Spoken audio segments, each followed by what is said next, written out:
네, 안녕하십니까, 여러분. 다시 월요일이 시작되었습니다. 네, 저는 박영석입니다. 네, 임상치의학입문 3이라는 수업 시간에 여러분들을 다시 만나 뵙게 돼서 대단히 반갑습니다. 사실 저는 2학년 때에는 2학년 학생들에게는 수업이 없는데요. 박신영 교수님께서 책임 교수님 맡고 있는 이 과목에서 네, 이 토픽에 대해서 말씀을 해달라는 부탁을 받아 작년부터 이야기를 하고 있는데 솔직히 말씀드려서 이 리더십이라는 거에 대해서 저 역시 깊은 이해를 갖고 있지 않기 때문에 여러분들한테 말씀드리는 것이 다소 좀 부끄럽다고 말씀을 드려야 하겠습니다. 그럼에도 불구하고 일단 국제적 리더십에 관련되어서 제가 지난 4년 동안 저희 학교의 국제 교류를 담당하고 있기도 했기 때문에 이 부분을 아마 맡겨주신 것이라고 생각이 됩니다. 네, 또 이게 이제 이 수업이 국제적인 리더십에 관해서 이제 말하는 것이기 때문에 다소 여러분들이 듣기 불편하시더라도 제가 영어로 강의를 한번 진행해 볼까 합니다. 많이 괴로우시겠지만 잘 참아 주시고요. 그 다음에 그 섹션의 중간에 아마도 여러분들이 준비해야 되는 그 과제물이 제시될 겁니다. 과제물은 큰 부담이 없도록 제가 만들기는 했습니다. 왜냐하면 이제 이 수업이 굉장히 긴 수업이더라고요. 사실 4시간짜리 수업인데 이렇게 말씀을 드려야 되는 게 돼서 할 수 없이 과제물을 넣긴 했는데 굉장히 간단한 과제물을 넣었으니까 부담 없이 들으시면 되겠고요. 혹시 이제 또 아침에 많이 피곤하셔서 계속 졸았다고 하시더라도 이렇게 과제를 하시는 데 있어서는 큰 무리는 없을 거라고 생각이 됩니다. 네, 그러면 한번 시작해 보도록 하겠습니다. Okay, these are the topics to be covered in today's class.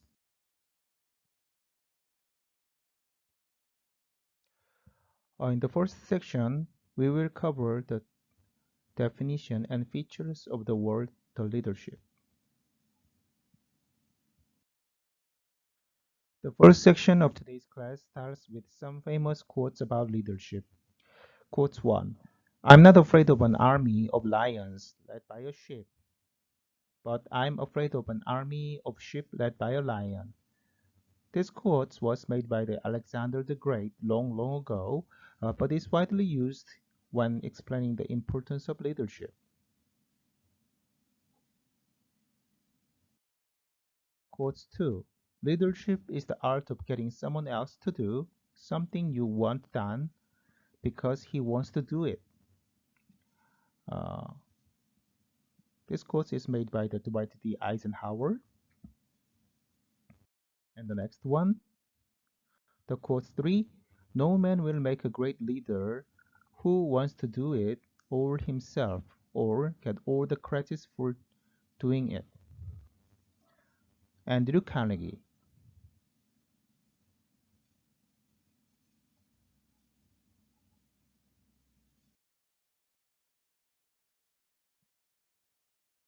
And the next one is made by the Chris Hadfield, a Canadian retired astronaut, engineer, science communicator, and singer, talked about the leadership like this. Ultimately, leadership is not about glorious crowning acts. It's about keeping your team focused on a goal and motivated to do their best to achieve it, especially when the stakes are high and the consequences really matter. It is about laying the groundwork for others' success and then standing back and letting them shine.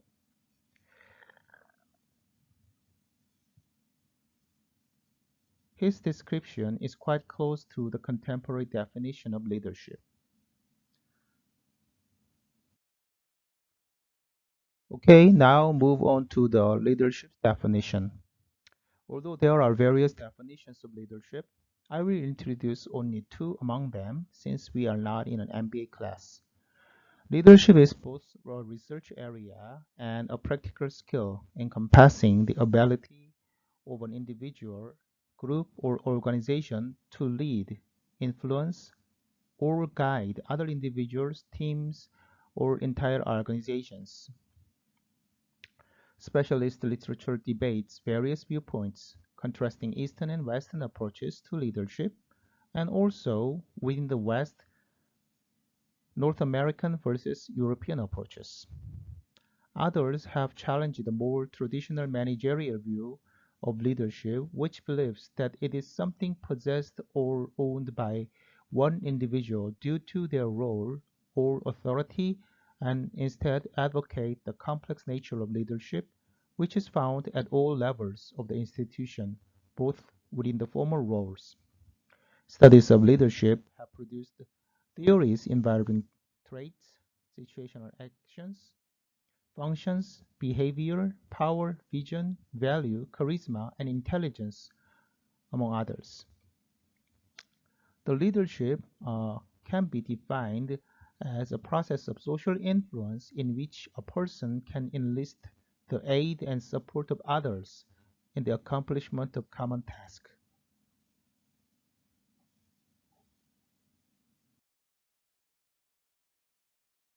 However, Indra Nooyi, the former CEO of Pepsi, said leadership is hard to define and good leadership even harder, and it really is. She also said if you can get people to follow you to the ends of the earth, you are a great leader. Leadership has been described as a process of influence of one individual over a group of individuals. However, determining what knowledge, skills, and attitudes a good leader possesses is difficult and often relational and context specific. It is also influenced by the prevailing belief system or ontological paradigm in use within a particular culture. The classification or taxonomy for understanding leadership has developed in the literature across the two broad themes: leadership as the individual and leadership as the relationships. Much of the early literature on leadership stems from the United States and took predominantly individualistic perspective, attempting to determine specific attributes that made someone a good leader. These so-called trait theory have also been labeled as a great man or a leader-centric theories. Differences in good leadership are ascribed to innate trait-like or state-like differences within an individual that interact and produce leadership as a behavior. Meta-analysis has provided some evidence for trait-like individual differences such as charisma, intelligence, extraversion, integrity, creativity, and self-confidence have been identified as important attributes of a good leader. State-like individual differences included interpersonal and problem-solving skills and the ability to make difficult decisions. Many leadership programs are still based on the assumption that acquisition of those qualities creates good leaders, despite reviews failing to establish a causal link. Equally, there is a scant evidence on the impact of leadership on outputs like productivity, and as Hartley and Bennington highlight, such theories tend to idealize individuals as assumes that they have preeminent capacities and powers. Despite this, a leadership as individual theory remained popular. As the literature has evolved, academics have become more interested in leadership as a process rather than a defined set of traits or skills. Such models include those Tannenbaum and Schmitz, where leadership is classified according to the different styles of behavior that are observed. In the 1980s, the taxonomy was used to distinguish leaders from managers, leaders being seen as those who to do right things compared to the managers who do things right. Leaders in this manner was seen as a process of influencing others in the context of the relationship. This idea gained ground in the 1990s as tall hierarchical managerial structures within the organizations were replaced with flatter networks. As such, leadership became important for specific time, limited tasks, or projects, and so became more dispersed and less associated with a defined role in organizations. This led to development of contingency theories, which advocated that leaders need to adapt and change their behavior according to their environment.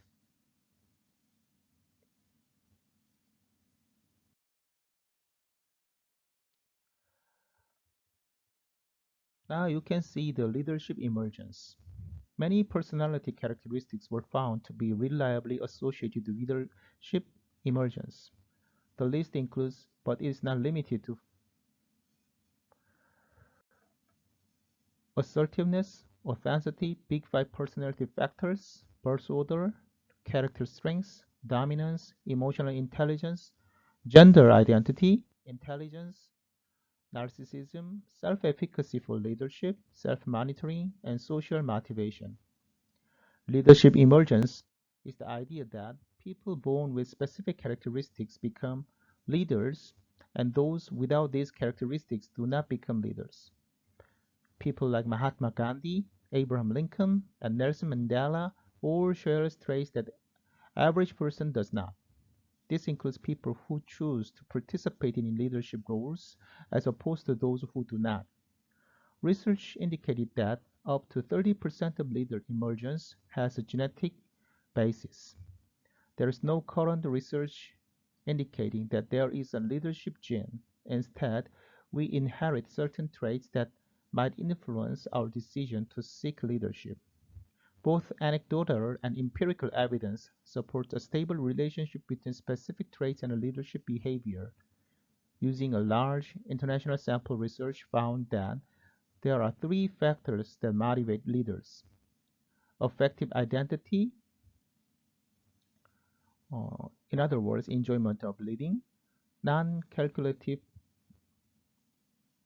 leading, earns reinforcement; and social normative sense of obligations.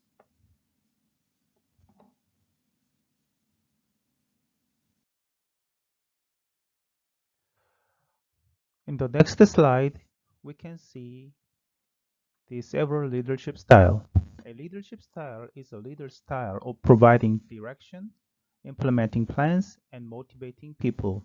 It is the result of the philosophy, personality, and experience of the leader.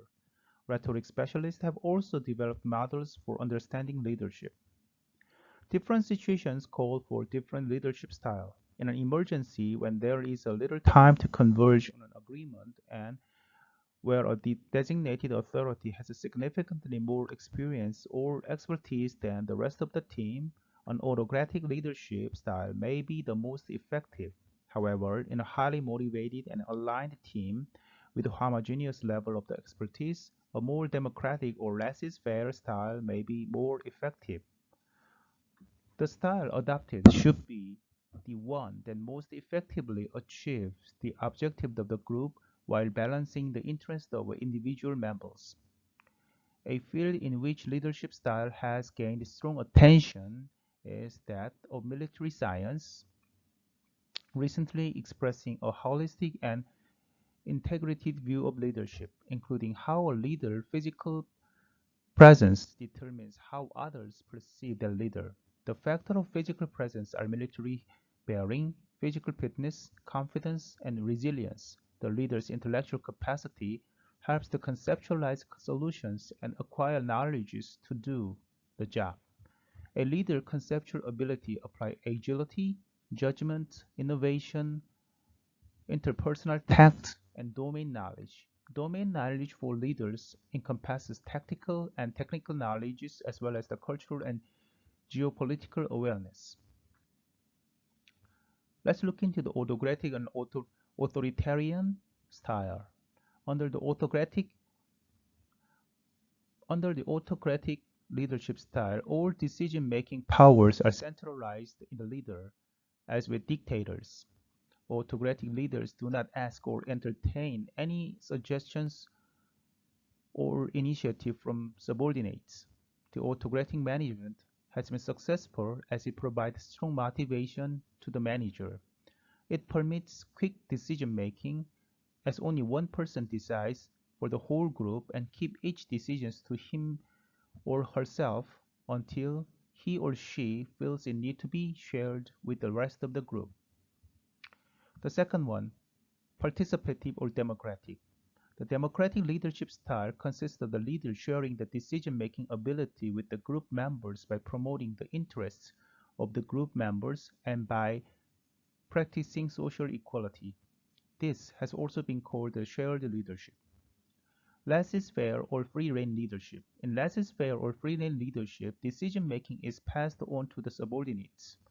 This style of leadership is known as the laissez-faire, which means no interference in the affairs of others.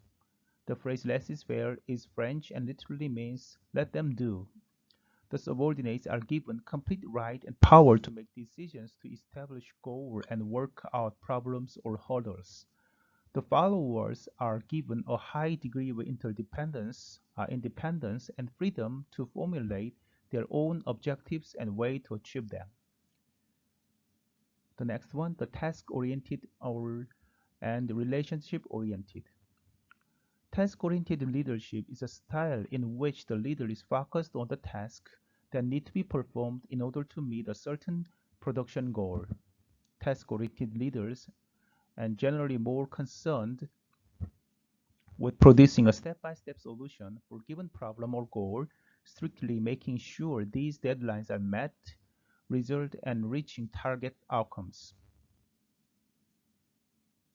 Relationship-oriented leadership is a contrasting style in which the leader is more focused on the relationship amongst the group and is generally more concerned with the overall well-being and satisfaction of group members. Relationship-oriented leaders emphasize communication with the groups, show trust and confidence in group members, and show appreciation for work done.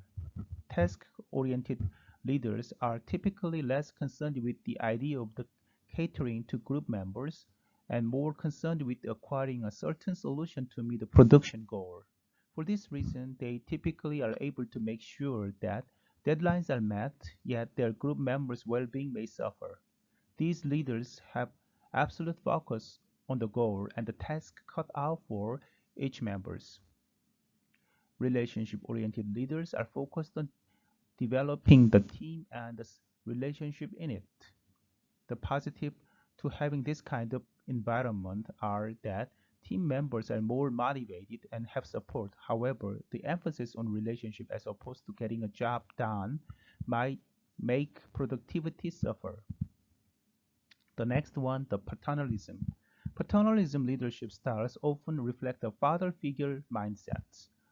The structure of a team is organized hierarchically, where the leader is viewed above the follower. The leader also provides both professional and personal direction in the lives of the members. There is often a limitation on the choices that the members can choose from due to the heavy direction given by the leader. The term paternalism is from the Latin pater, meaning the father. The leader is most often a male. This leadership style is often found in Russia, Africa, and Pacific Asia. The last one, the servant leadership. With the transformation into a knowledge society, the concept of servant leadership has become more popular, notably through modern technology management styles such as Agile. In this style, the leadership is externalized from the leader, who serves as a guardian of the methodology, and a servant or service provider to the team they lead. The cohesion and common direction of the team is dictated by a common culture, common goal, and sometimes a specific methodology. This style is different from the laissez-faire in that the leader constantly works toward reaching the common goal as a team, but without giving explicit direction on task.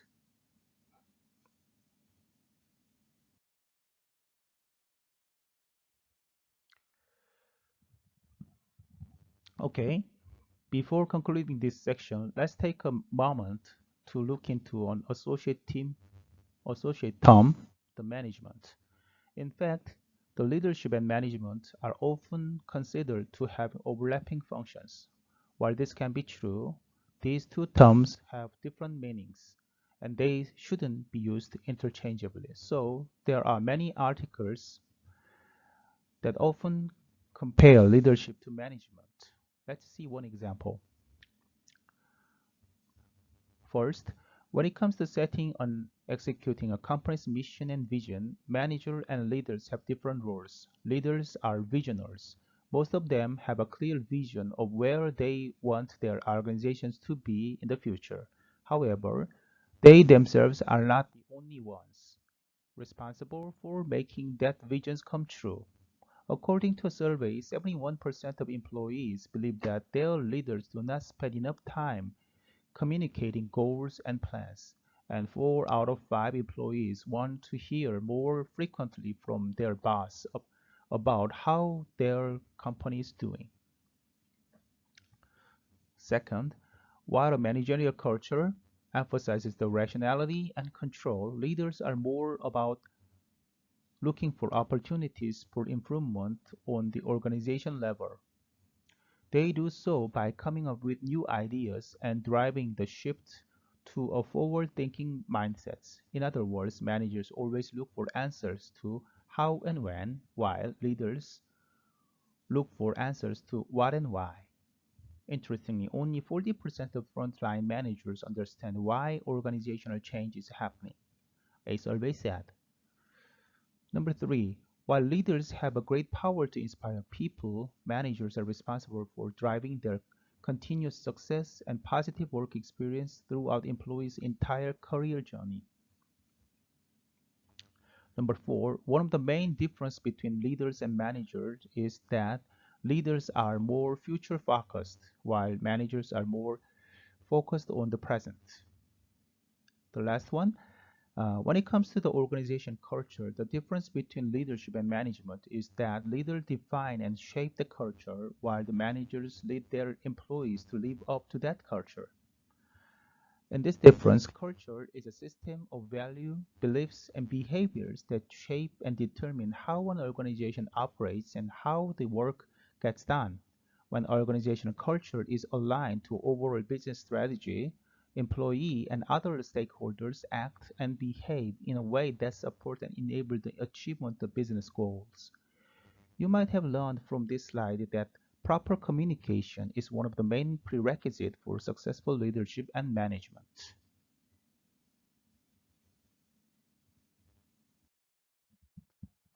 Okay, this is the final slide of the first section. We have all heard the cry, somebody's got to be the boss. And we suppose no one would seriously disagree. But it is dangerous to confuse the chain of command or a table of organization with a method of getting things done. It is instead comparable to the diagram of a football play, which shows a general plan and how each individual contributes to it. The diagram is not a leadership.